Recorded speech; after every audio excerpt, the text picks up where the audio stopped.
Geri, it's so lovely to meet you, and for such a heartwarming reason, because you've obviously got the single coming out in tribute to George Michael. I was a George Michael fan. You know, I loved his music, I loved him, I thought he was an amazing artist, and I really thought, well, I just thought I wanted the fans all to come together and celebrate him for the, you know, the man he was, you know, the artist he was, and, you know, and I just wrote a song about him as a fan, as a friend. Yeah. And also it's, you know, he loved Childline, and I thought, how can we do something good? And so any profit that I make will go to Childline, which is his favourite charity. And just this morning, you've been made an ambassador for Childline. That must be really special for you as well. Oh my God, I'm so thrilled and excited. You know, I got this text from Esther saying, would you like to be the ambassador? Because I've been having meetings with her and learning more about Childline because of George. And the more I've learned about this organisation, it's absolutely amazing. And so I just absolutely admire the organisation. So when they asked me, you know, they said it's like passing the baton on from George, I was like, oh my God. I was like, of course I would be honoured if I can help in any way. So I was just like, you know, sometimes in life, you know, bad stuff happens and we just try and find the light in the darkness. And I was like, you know what, this is a positive thing. So I'm thrilled. Oh God, he would love it, yeah, I think, to have you as an ambassador. Yeah, as well. Every step of the way that I've done this, I keep on asking myself, would George approve of this?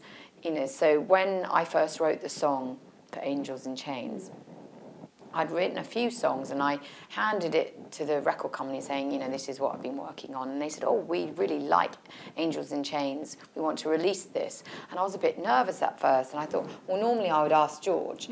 And so then I thought, well, who's next? And I thought, who can I ask instead?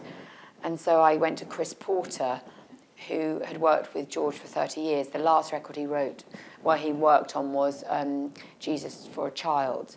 And so he got he got all of George's musical family to write on it, which was amazing. And there's moments on the record that, as a fan, blew my mind. So they sort of ad-lib these things where I sort of do little nods ahead to his songs, and I go, how does it go? So it goes, George, your faith will never end. And then they go, you gotta have faith. And then right at the end, there's all little bits like that all through it.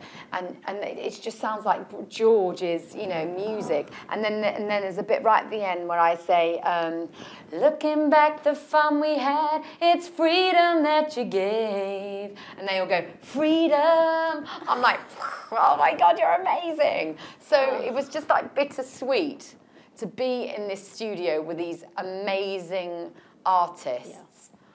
And then, you know, for a sad reason we've come together, but then what I've learned is through dark times we come together and we help each other through it. Yeah. Hi.